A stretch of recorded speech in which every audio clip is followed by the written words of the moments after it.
नमस्कार, मैं हूं रजनीकांत और आप देख रहे हैं सार्थ। आप सभी का बहुत बहुत स्वागत है। नालंदा मतलब नीतीश कुमार। 2025 का चुनाव है और ऐसे में बहुत दिनों के बाद नीतीश कुमार का संबोधन सुनने को मिला, जहां पर वो कार्यकर्ताओं के साथ, लोगों के साथ संवाद स्थापित किए, रूबरू हुए, उनसे जानने की कोशिश किए और बहुत सारी योजनाओं की जानकारी भी दी। हिलसा के राम बाबू स्कूल में सीएम नीतीश कुमार का कार्यक्रम आयोजित किया गया। नालंदा के समीकरण को समझना है, नालंदा की राजनीति को समझना है, और नालंदा का मतलब नीतीश कुमार, और आज नीतीश कुमार नालंदा में है। ऐसा मैंने क्यों कहा? इन तमाम चीजों पर आज हमारा विश्लेषण है। एकंगरसराय में नीतीश कुमार का रोड शो, हालांकि वो रोड शो में ओपन जीप पे तो नहीं आए, मगर हाँ, लोगों से हाथ मिलाते हुए वो आगे बढ़ गए।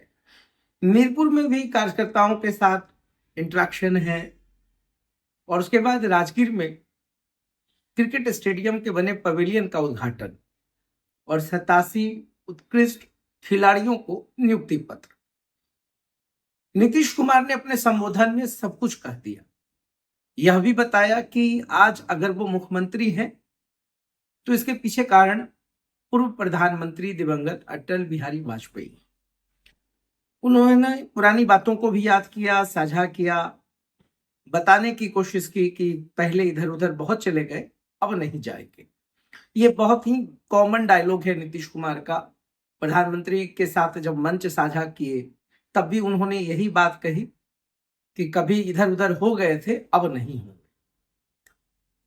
विशेष बात, आज पूरे एनालिसिस को हम समझने की कोशिश कर रहे हैं, नालंदा को खास करके, हिलसा, इस्लामपुर, राजगीर, आखिर ये जो पूरा रूट बना है नीतीश कुमार का, और जिस तरीके से उन्होंने अपनी बातों को रखा, यह बताने की कोशिश की कि 2005 से पहले का बिहार क्या था उसको याद रखिएगा, और 2005 का बिहार के बाद का बिहार कैसा रहा है उसको भी याद कीजिएगा।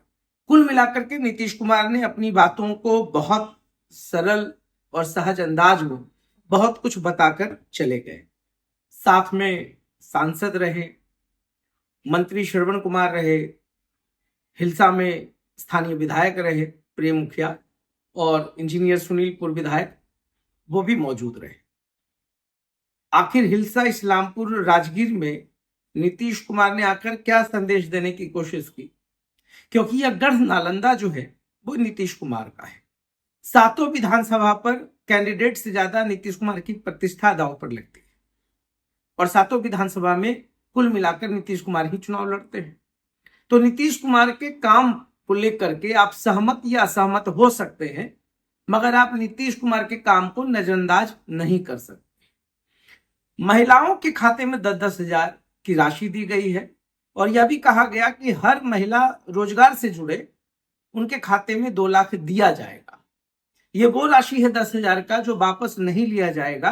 अगर आपके रोजगार में रुचि है तो सरकार आपको पैसा मुहैया कराएगी। ये बहुत ही बड़ा मास्टर स्ट्रोक है, और खास करके पूरे बिहार के वोट बैंक को आप समझे तो महिलाओं का वोट बैंक हमेशा नीतीश कुमार के साथ रहा है। और नीतीश कुमार ने बहुत सारी बातें भी कही हैं। याद होगा कि 2000 का जो चुनाव 2020 का रहा है, शराबबंदी को सबसे बड़ा फैक्टर बनाया गया, और जीविका दीदियों ने जमकर साथ दिया, महिलाओं ने साथ दिया, और अच्छी खासी जो वोट बैंक मानी जाती है नीतीश कुमार की महिलाएं, उन्होंने जमकर उनका साथ दिया। इस बार भी कुछ खेल ऐसा ही हुआ है।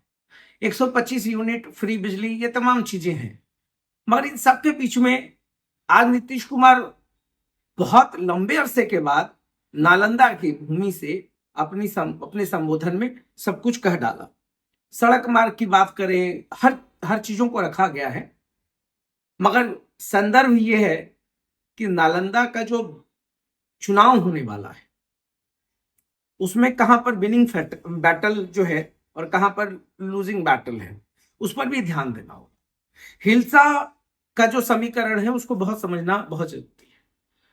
अभी जो स्थानीय विधायक हैं प्रेम मुखिया, गोलबंदी विरोधियों का ज्यादा है।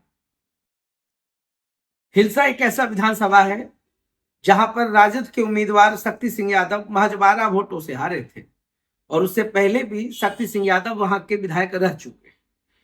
2020 में हार के बाद ये जो विनिंग फैक्टर होता है हिलसा में, जो 12 वोट है, ये कहीं ना कहीं नीतीश कुमार को कचोट भी रहा है। सोच नहीं पा रहे हैं कि इस बार का चुनाव क्या होगा। हालांकि काम जो है सिर्फ नालंदा के लिए नहीं किया गया, पूरे बिहार के लिए किया गया। और इससे भी पहले नीतीश कुमार की इन तमाम चीजों को समझना होगा कि एक सेकुलर नेता की जो छवि रही है, सीएम की जो छवि रही है नीतीश कुमार की, उनकी क्रेडिबिलिटी पर थोड़ा अभी जो है असमंजस की स्थिति खास करके एक वर्ग को है। क्योंकि बीजेपी के साथ कंफर्टेबल जोन कितना है नहीं है, यह सत्ता के समीकरण के हिसाब से हो सकता है, मगर जो व्यक्तिगत रूप से अगर नीतीश कुमार को जानते हैं तो उनको पता है कि सेकुलरिटी में नीतीश कुमार कंप्रोमाइज नहीं करेंगे, किसी भी कीमत पर नहीं करेंगे। आप वोट दे या ना दे, नीतीश कुमार एक ऐसे नेता हैं जो सभी जाति और सभी धर्म के लिए सामान्य रूप से विकास करते हैं, और यह विकास की गाथा पूरे बिहार को सबको पता है। कुछ दिनों में जो भी आपने देखा होगा कि राजनीति में उथल पुथल हुआ है, उनके कई मंत्री पे आरोप लगा, प्रशांत किशोर एक फैक्टर बनकर उभरे, प्रशांत किशोर ने बहुत लोग को एक्सपोज करने की कोशिश की, अशोक चौधरी जदयू से आते हैं, उन पर बहुत सारे आरोप लग गए, बीजेपी के बहुत सारे नेता पे आरोप लग गए। बावजूद इसके प्रशांत किशोर ने कभी यह नहीं कहा है कि नीतीश कुमार बेईमान है या नीतीश कुमार ने करप्शन किया है। वो कहते हैं और कहते रहे हैं हमेशा कि नीतीश कुमार ने शानदार काम किया है। अब उनके स्वास्थ्य को लेकर के थोड़ा सा असमंजस की स्थिति बनी हुई है। ये एक पूरी पृष्ठभूमि समझना है। नालंदा में चाहे आप खेल की बात करें, पर्यटन की बात करें, सड़कों की बात करें, गंगा जल परियोजना की बात करें, स्पोर्ट्स एकेडमी की बात करें, पुलिस एकेडमी की बात करें, बहुत सारे काम जो नीतीश कुमार ने किया है उसको आप सिरे से तो नजरअंदाज नहीं कर सकते। मगर हर जगह पर नीतीश कुमार लड़ते हैं। बावजूद इसके मैंने कहा है कि जो कैंडिडेट्स है उस पर सवाल उठ रहे हैं। तो अभी जब मैंने हिलसा की बात की, ये बहुत ही सर्वविदित है कि नालंदा में अगर हम जदयू एनडीए की बात करें तो बाहुल्यता कुर्मी जाति है।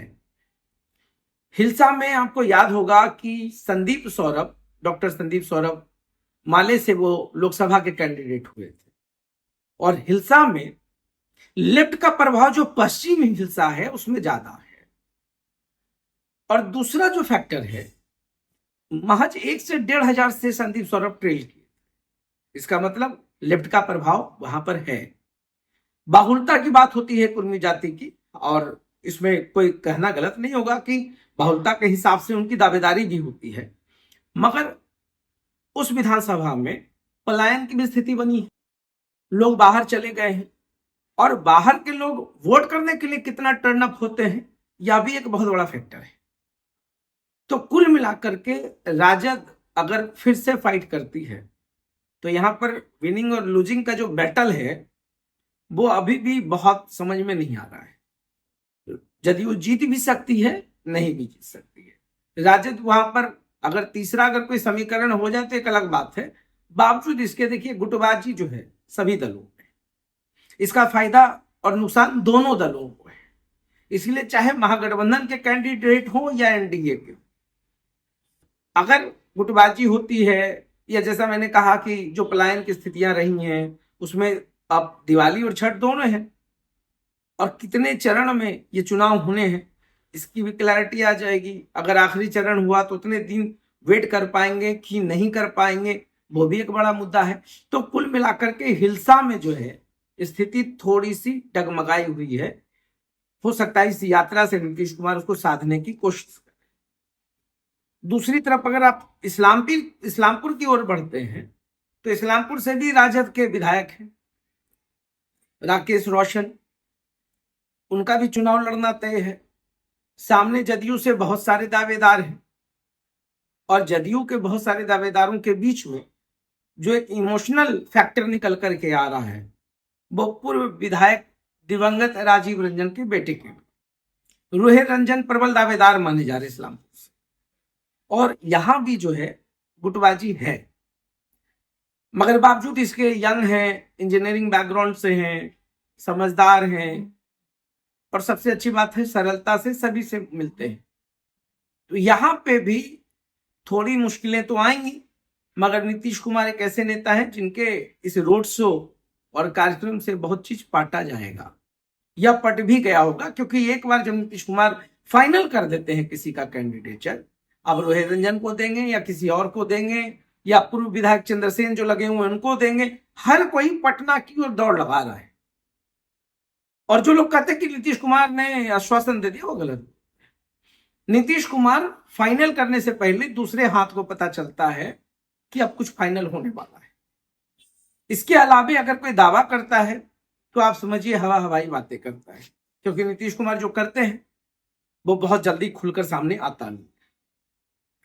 नालंदा और फिर राजगीर, नालंदा में भी श्रवण जी हैं, श्रवण कुमार मंत्री हैं, कद्दावर नेता हैं, वहां पर छोटे मुखिया से उनकी लड़ाई है, कांग्रेस से है, वहां पर भी टसल होगा, मगर फिर मैं कहता हूं कि नीतीश कुमार ने जो काम किया वो आसान हो जाएगा। राजगीर में भी थोड़ी बहुत संभावनाओं को अगर हम तलाशें या ग्राउंड की बात करें तो वहां पर भी राह बहुत आसान नहीं है।